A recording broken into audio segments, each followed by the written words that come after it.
everybody, this is Ashley with Ashley Says So, and I am back with another Old Hollywood Scandals video. And if at any point in this video, this wig and ponytail combo flies off my head, try mind your business. And y'all, I have got to tell you about the Culture Garden podcast. School, Rich, and Ray, whom are the hosts, love to chop it up and give black celebrities as well as black productions, they love to give them their flowers. Such as Martin, 5 Heartbeats. I sure enough love the one they did about the Wayans family. They do it in a way to keep us entertained. And if you're one of those people who like to watch everything on your TV screen, baby, don't worry, because they have a TV link as well. So click the link below and head on over there with me so we can all enjoy the Culture Garden podcast together. Now, I know that most of y'all know Natalie Wood, but do most of y'all know the messy, scandalous stuff that happened during her lifetime? Child, let's go and get to it. Natalie Zakarenko was born on July the 20th, 1938 in San Francisco, California. Her mother's name was Maria Zudalova, and her father's name was Nicholas Zakarenko, and along with Natalie, later on they had another daughter by the name of Lana. Now,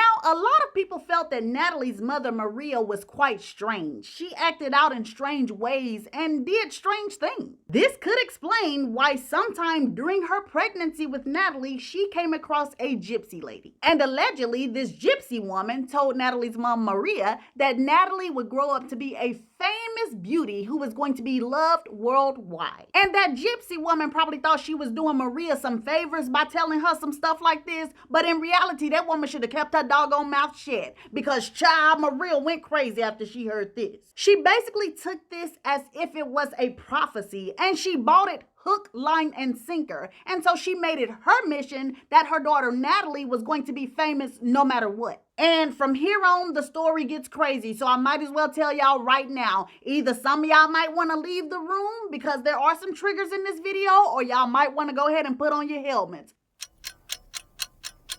Y'all still in here? Y'all ready? All right, let's go. Now, to delve on into the main story, since Maria heard this prophecy, as soon as Natalie knew how to walk, she was already making preparations for her daughter to be in show business, which meant by the year 1943, when Natalie was around 4 years old, she had made her first film appearance. Now, this was unaccredited, but Natalie was a darling child. So as soon as all of the Hollywood agents and managers got a look at her, they felt like she could have a future in show business. So they all started to push for her to get more roles. And soon she was cast in the biggest movie so far of her short life. And this movie was called Miracle on 34th Street. Natalie's little bitty tail really killed that role. She was adorable on screen. Audiences fell in love with her. And so did the suits in the studio. But even more than Natalie, the suits in the studio loved Maria for just how far she would go and how much she would allow to happen just for her baby to become a star. Maria would do most anything, honey. There was this one time that little Natalie's career almost came to a standstill. For this particular movie that she was shooting at this time, she needed to cry on cue. Well, Natalie tried and tried, but she just could not get it. Her mother, Maria, got so fearful that her daughter would be switched out for another actress, she got the director to call cut, walked over to Natalie, bent down and whispered in her daughter's ear, telling Natalie that her pet dog at home had just died. Natalie gets so upset that the tears come immediately, but of course nobody in the studio cared. They were just happy to finish their movie. There was another time in another movie that little Natalie was expected to cry on cue, and she was having trouble again. So sometime during a break while filming this movie, Maria comes up to the set with this beautiful butterfly, and she gives it to Natalie, and she lets Natalie play with it. When it was time to resume shooting for the film, Natalie is on the set, and it comes time for her to cry. Maria comes marching and stands right behind the camera, waves and does all this to get her daughter's attention, then pulls the butterfly from behind her back and rips the wings off the butterfly. Natalie is horrified. Poor child burst into tears. Then Maria got the nerve to look around, smiling, tell me something. We did it, guys. We got the tears. Ma'am, sit your scooped up psychopathic head down somewhere. Not only did Maria make Natalie cry by doing horrible things to insects and animals, she also forced the child to take roles that Natalie was terrified of. One of these movies in particular was called The Green Promise. And in this movie, little Natalie would have to run across a rickety bridge that has a flowing river underneath. Well, do you know why Natalie is terrified of this? Because that same gypsy lady who had told Maria that Natalie was destined to be a star had also told Maria that Natalie was going to die by drowning one day. And Maria's foolish tale had been telling Natalie this her whole life. Can you imagine that? Baby, you gonna be a star. The gypsy lady said it. But hold up, don't get too happy, because you're also gonna drown one day. So this child is deathly afraid of water. Of course, her mother coaxes her to do the same. You know, go ahead and do it, baby. It's just a movie. They ain't gonna let nothing happen to you. So Natalie takes off running as fast as she can across the bridge. She made it to the middle and she heard a snap. I'm sure the fear in that child's eyes could have frozen over a desert. It was almost like slow motion when she fell along with the bridge into the running river below. But luckily, they'd quickly sent someone in to retrieve the child, so Natalie was saved. As much as Natalie was a great child star, as she started to get a bit older, people started to question if she could make the transition from a child to a teen star, and not only that, if she could later make the transition to an adult star. But Maria didn't worry about this one bit, because she knew just how low her grimy, shabby tail would sink to ensure that her daughter would make this transition. And one of those low points came on a day when Natalie was in her room and her mother Maria came through and starts to do Natalie's makeup. She primps her hair all pretty like, then she brings out an all black adult party dress that is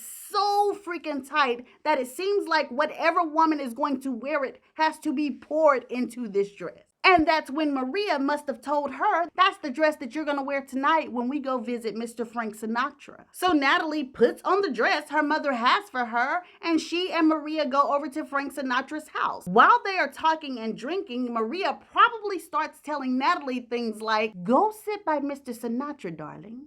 Or just be nice to him, baby. Be nice to him. Maybe he'll start giving you singing lessons. Or maybe he'll put you in his next movie. And after she whispers this, I imagine that she and Frank make eye contact and Frank knows exactly what's going on. Ask me if he turned it down. Baby, not a doggone little bit, took Natalie back to that doggone back room and did all kind of singing lessons. And watch how messy it gets, y'all. Had his assistant to put Natalie on the schedule every week after that to continue to give her singing lessons. And it was not too long after that Maria set up a meeting with another Hollywood actor. This guy's name was Kirk Douglas. Gossip claims Maria came in her daughter's room, got her all dolled up, put her in an adult dress once again. Then they went over to a hotel that Kirk Douglas was staying at. And this time Maria did not go up to the room with her daughter. About an hour later, Natalie comes back down to the car, gets in, slams the door shut, and her makeup is running. You know, she's crying, she's huffing and puffing. Allegedly, Natalie tells her mother that Kirk Douglas assaulted her. And I don't know if she knew she was going up there to do the same thing she did with Frank Sinatra or not. But even if she was going up there with the intention of doing the same thing she did with Frank Sinatra, Kirk Douglas must have been like an animal or something. Just did it to where she couldn't even get comfortable. You know, I don't know what happened. What I do know is that gossip claims when Natalie was done telling her mother Maria exactly what happened to her, Maria was like, you know, oh baby, I'm so sorry, it shouldn't have happened like that, but well, you know, we can't tell anybody, don't you? I mean, Kirk Douglas is huge in the industry. You know, if you tell somebody, it's gonna mess up your own career. And so Natalie, I'm guessing, agrees with her mother and they go on about their way. But I think, in my personal opinion, that this is the moment right here that really numbed Natalie Wood. I think she really grew up right in this moment, and she had to know right then what women of Hollywood were expected to do in order to make it to the big times. And I say this because gossip claims the very next thing that happened had nothing to do with Maria. Natalie did all of this on her own. Gossip claims that it was around 1954 when word started spreading around Hollywood about this big new film called Rebel Without a Cause. And this movie was said to be the best vehicle for child actors who were trying to transition into teenage actors and to seamlessly transition on into adult actors. And this is something that Natalie Wood needed badly because she was 16 now. But the problem was, every other young actress was vying for this role as well. So Natalie decided to take things into her own hands. And I hate to say it, but by this time she was an old pro on what to do because of her mother Maria. So gossip claims that she had an interview with Nicholas Ray, the director of the film, just like all the other actresses. But the difference is at the end of the interview with all the other actresses, they were saying things like, "Thank you so much, Mr. Ray, for the opportunity. I hope to work with you soon." Natalie ended hers with something like, "Oh, Nicholas, you know, I've had so much fun with you.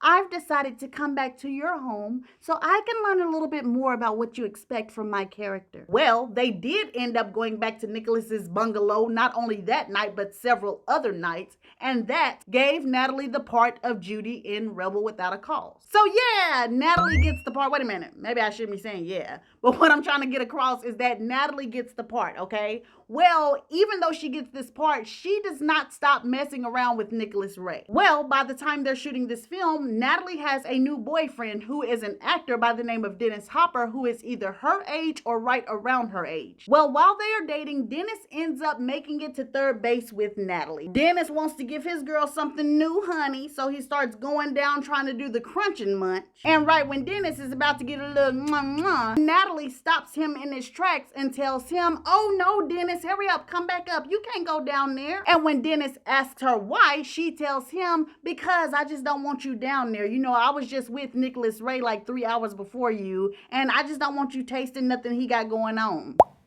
And Dennis didn't know it yet, but he had a lot more to worry about than Nicholas Ray, because unfortunately, since Maria had put Natalie on this path of debauchery, like, this is just the way she viewed life now. And y'all thought I was lying when I told y'all in the Elvis video that he said that Natalie Wood was stinking, but here go the evidence right here. Now, I'm not saying it's a fact that he said it, but it definitely was printed in a certain book. And there may even be more evidence out here to support this claim, because honey, listen at this. Now, allegedly, Elvis and Natalie started to see each other and go out on dates, and then one night, he invited her up to his hotel room. Natalie gets up there and she starts doing all of the seductive stuff that she's been doing for a while now, but Elvis is stalling on her. She's kissing, she's rubbing, she's hugging, and Elvis is just not pushing the envelope. Like, he is just not going for it. Allegedly, Natalie gets so frustrated with Elvis's behavior, or rather Elvis's lack of behavior, that she ends up walking off into an adjoining room. And in this room is Elvis's so-called friend,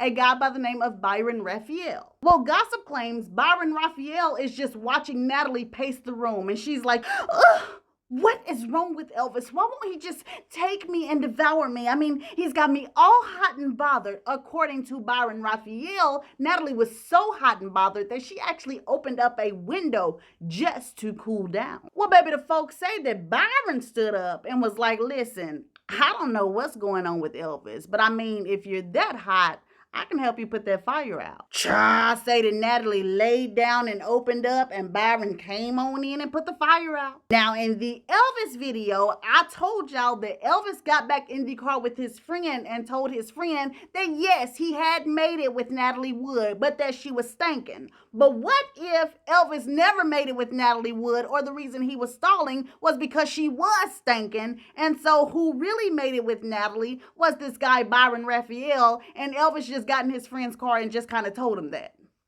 Tell me what y'all think in the comments. Anyway, soon after or before Elvis, Natalie ended up dating and falling in love with an actor by the name of Robert Wagner. They got married in the year 1957, and by this time, Natalie Wood's career was skyrocketing, like she was raising all the way to the top, whereas Robert Wagner's career was kind of at a standstill. So eventually, this caused division in their marriage, and the folks say that he would find things to be upset with Natalie about. And one of those things was Warren Beatty, because Natalie was starring in a movie with Warren Beatty, and they were pretty close. Now, the folks say that Warren and Natalie did not start out cheating, but Robert, who was always mad at Natalie over something anyway, still resented their relationship while they were filming this movie. So he started Robert acting out, always hanging out with his homeboy. If he and Natalie were ever on the phone, he would hang up on her to talk to his friend. Whenever she wanted him to go out of town with her, nah, me and my friends got something planned. One of these folks say that Natalie came back from traveling one day, opened the door to her house, and saw Robert either getting dug out or he was digging in. Baby said that he was doing some passionate love making with either one of his homeboys or the butler that worked for them. Natalie was absolutely heartbroken. She cursed him out and divorced him in the year of 1961. And after this, she went full-fledged into her relationship with Warren Beatty. But unfortunately for Natalie, Warren Beatty was not ready to settle down. And to get all the way messy, a lot of gossip claims that the only reason Warren Beatty allowed himself to be upgraded to boyfriend anyway is because of the publicity of dating Natalie Wood, because she was a huge star, so that would help him in his stardom. Well, because they were looking for two different things in this relationship, it turned bad very quickly, and soon they were fighting each other like cats and dogs. I think they only lasted for maybe a year and a half before they called it quits. After being hurt by Robert and finding out that Warren didn't really want her that way, Natalie just kind of started looking for love from everybody. She started dating Michael Caine in 1964, and then in 1965, she even got engaged to a Venezuelan shoemaker by the name of Ladislav Blotnick. And then on top of these so-called relationships, it's alleged that she messed around with several producers, actors. She was kind of just throwing herself around. And also another thing that was bothering her career was not doing that well anymore. Her movies were not making as much money. I mean, she was still one of the top 3 actresses of that time, but that initial hype about her was definitely out of the window. As a matter of fact, in 1966, she won the Harvard Lampoon Award for Worst Actress of this year, last year, and next year. But with all of these different men she was sleeping with in these terrible movies, she was really only holding on to her sanity by a thread. And then one day, Natalie Wood was just sitting at home minding her own business when Warren Beatty shows up at her house out of the blue, knocks on the door, comes in, talks and flirts with her, and then asks her, will she star in his next movie with him? When he did this, Natalie went off. And I'm guessing she was like, sir, you were using me as a prop for fame back then. And then now today you appear back in my life when I'm over you just to ask me to star in a movie so you can ride on my coattails of fame again? Child, they said it was all kind of noise coming from that house. And then next thing you know, folks saw Warren Beatty run out the front door, jump in his car and cut out. And after he left, allegedly, Natalie was a complete mess. And so per gossip, she went to her bedroom and she took a handful of sleeping pills, which thankfully they pumped her stomach. After this episode, Natalie started to make major changes in her life. For one, she met with the studio that she was contracted with and told them that she wanted to buy herself out of her contract for $175,000. Not only did she do that, she fired all of her managers, stylists, makeup artists, lawyers. She just got rid of the whole shebang. She wanted to start completely over. Once she did this, she started to date around, no strings attached, and then she ran into a guy named Richard Gregson. He turned out to be everything she had dreamed of. So in 1969, they ended up getting married. Natalie was super attentive to her new husband. They enjoyed each other's company, made each other laugh, and then she took all of these things, the supportiveness, the attentiveness, the fun times, and she put them into another person, which absolutely dismayed her husband. But guess who the other person was, y'all? Their daughter that Natalie gave birth to in the year 1970. Natalie would be in the bedroom cuddling their baby, playing with her, and Richard would be peeking in from the side of the door, sitting up there frowned up, scolding and mad, looking like Grimace from Burger King. Talking about some ever since their baby's been born, Natalie hadn't been paying attention to him. Baby, he needed some attention from somewhere. And he found it in Natalie's female personal assistant. And when Natalie found out, she went off. She kicked Richard out of the house, immediately filed for a divorce, and also immediately ran into the arms of another man. This guy was California Governor Jerry Brown, but while Jerry Brown thought they was really finna be something and get married, Natalie kind of looked at him as a hit it and quit it. And that is because she was in a hurry to run into the arms of yet another man. And you wouldn't believe who the other man was. Because the other man was Robert Wagner. Yes, her first husband, and yes, arrest the man she allegedly caught in the arms of another man. Although the public was looking around like, what the heck is going on? This did not stop Natalie at all. She and Robert even got married again in the year 1972. And a lot of people don't know what to make of Natalie returning to Robert, but I'm gonna tell you my honest opinion. I feel like she noticed that a lot of the men in Hollywood were bisexual. So in my opinion, Natalie accepted that he was bisexual, and she was kind of like, hey, you know, he's loved me better than any other man I've been with. And I also feel like she got back with Robert with the intention of messing around with other men, because gossip claims that not even a year after she did get back with Robert and marry him, she was already cheating on him. Allegedly, this guy was an FBI agent. His name is Donald G. Wilson, and the folks say that he said that he was indeed poking Natalie while she was pregnant with Robert's child. But I hope he don't think he was special, because gossip claims that Natalie also spreaded it on out for actor David Niven as well. Gossip definitely claims that she was going out here hoeing it up. So honey, I don't know if Natalie was just doing what she wanted to do, or if she had that fire burning again, the same one that Elvis's friend had to put out all those years ago. What I do know is that if she was out here doing the most, her husband Robert Wagner must have not known anything about that,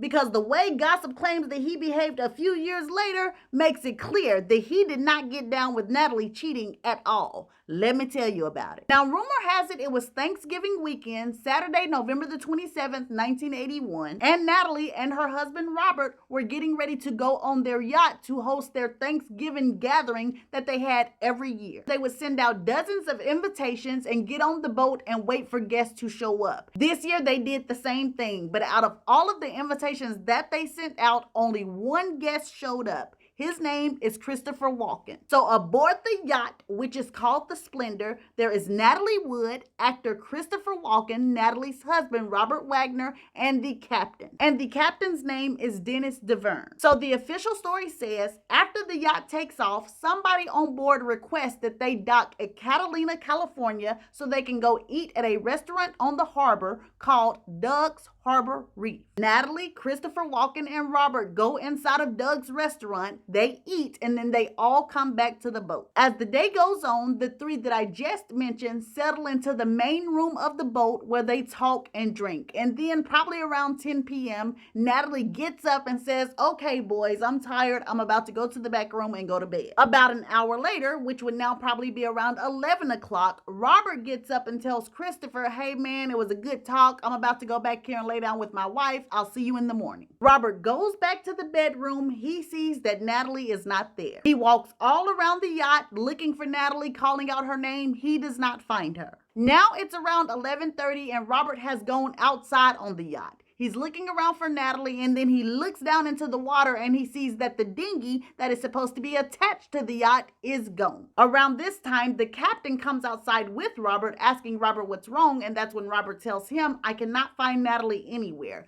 but I think she has taken the dinghy and gone to a nearby boat that was having a party. The captain is kind of looking at Robert sideways because he sailed with them for a while now, so he knows that Natalie Wood has been scared of water almost her entire life. So he asks Robert, are you sure? Maybe we should just call for help. And that's when Robert tells him, no, do not call for help. Do not turn on any searchlights or anything like that, because I don't want to draw negative attention, especially if it's not called for. So just don't worry about it. We'll wait it out. Well, 11:30 turns into 1:30 and there is still no Natalie. So the captain comes to Robert again and is like, should we call for help now? And allegedly, Robert says, well, just call into the main line and tell him that we have a problem. But don't call the Coast Guard or anything like that. Well, 1:30 turns into 3:30. And this is when the captain comes back to Robert and he's like, okay, Natalie's still not here. And Robert is like, no, I don't know where she is. And so the captain is like, well, can I call the Coast Guard now? And this is when Robert gives him permission to call the Coast Guard, which he does. So now the Coast Guard comes out and everybody's searching for Natalie Wood, trying to figure out where she is. And it is not until 8 a.m. that same morning when they find Natalie Wood's body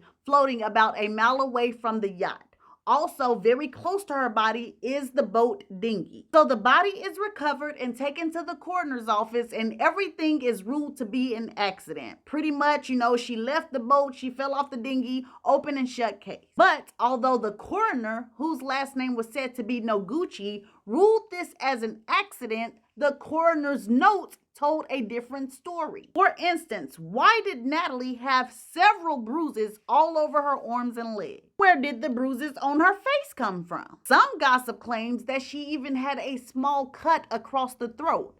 Where the heck did that come from? Because there were a few more people outside of the coroner who was in the know and able to see these notes. This left those people in the know to question if Natalie's death was truly an accident. And as the years passed on by, these people ended up getting older and ended up being more comfortable about what they saw and what they knew. And once they started speaking publicly and openly about the injuries that they saw on Natalie way back when, honey, this opened a floodgate for all type of tea to spill out. And the one person that spilled the most tea out of everybody was the captain of the yacht, Dennis DeVerne. And this whole story of what I'm about to tell you that he said is all alleged. He said that it was indeed Natalie, her husband Robert, as well as Christopher Walken on the boat with him. But he said that when they pulled up on the dock in Catalina, California, it actually was only Natalie and Christopher Walken who went inside of the restaurant first. Natalie and Christopher were sitting and drinking and laughing together. Well, Robert eventually does get off of the yacht and joins them in the restaurant. And he sat down and started to eat with Natalie and Christopher, but a few moments later, he starts yelling at Christopher Walken,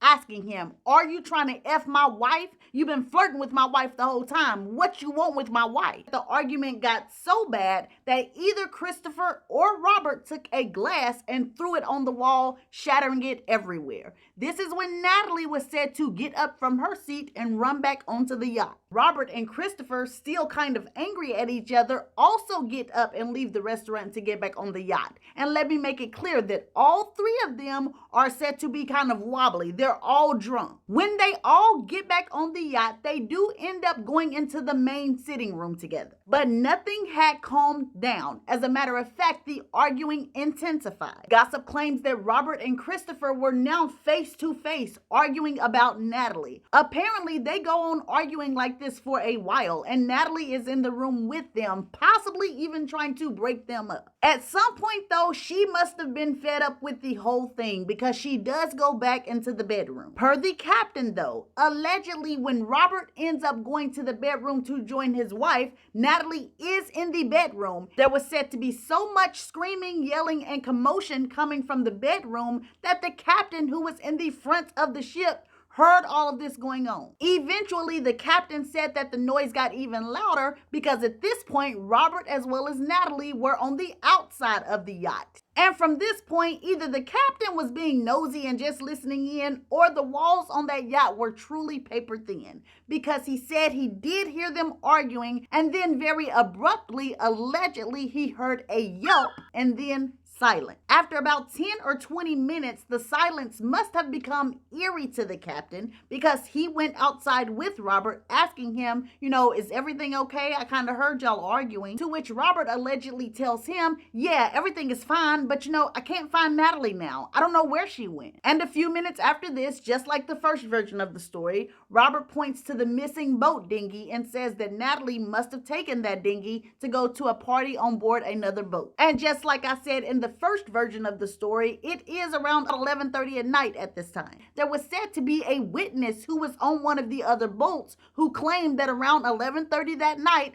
they started to hear screams that were said to have belonged to a woman saying, "Help me, I'm drowning, somebody help me." And from what they say, she screamed for about 5 to 10 minutes before they didn't hear it anymore. And so they chalked it up to somebody on another boat just cutting up and having some fun. That witness's story, though, I just don't know about that. In my personal opinion, I don't believe that witness's story because if that that was Natalie in the ocean screaming help and things like that, it seems like the captain of her own yacht would have heard her. The rest of Captain DeVern's story goes on the same way about how Robert stalled him out for calling help. But along with the captain's story, more stories started to come out regarding the coroner and the autopsy as well. Turns out, allegedly, the coroner, Noguchi, was set to rule this as a homicide, or at least some sort of mystery. When it first happened, Noguchi was told by somebody, possibly Captain DeVern, that Natalie and Robert had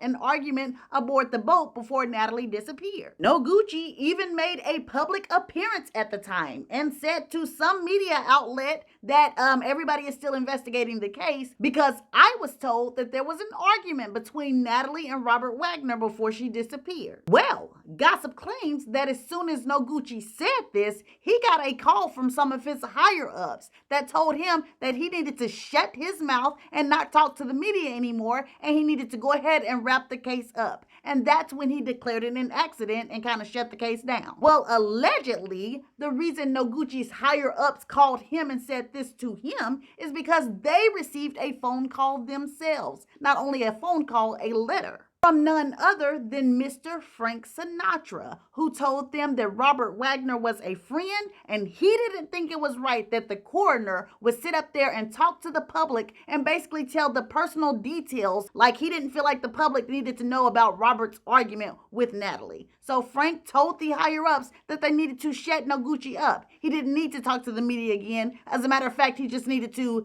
get his job done and close everything. So if all of this is true, then what really happened to Natalie Wood? I don't know, but what I can tell you is that if Robert Wagner really did murder Natalie Wood, baby, he put on a great performance back in 1981 at her funeral. As far as poor Natalie, she was only 43 years old when she passed away, and she left her two beautiful daughters behind who Robert Wagner took custody of. Like I've said plenty of times throughout this video, please go ahead and leave your thoughts and opinions in the comments. Also, if you enjoyed this video, go ahead and hit the like button and go ahead and click the subscribe button for more videos. I love you guys so much. Another video will be out soon. I'll see you guys later. Bye.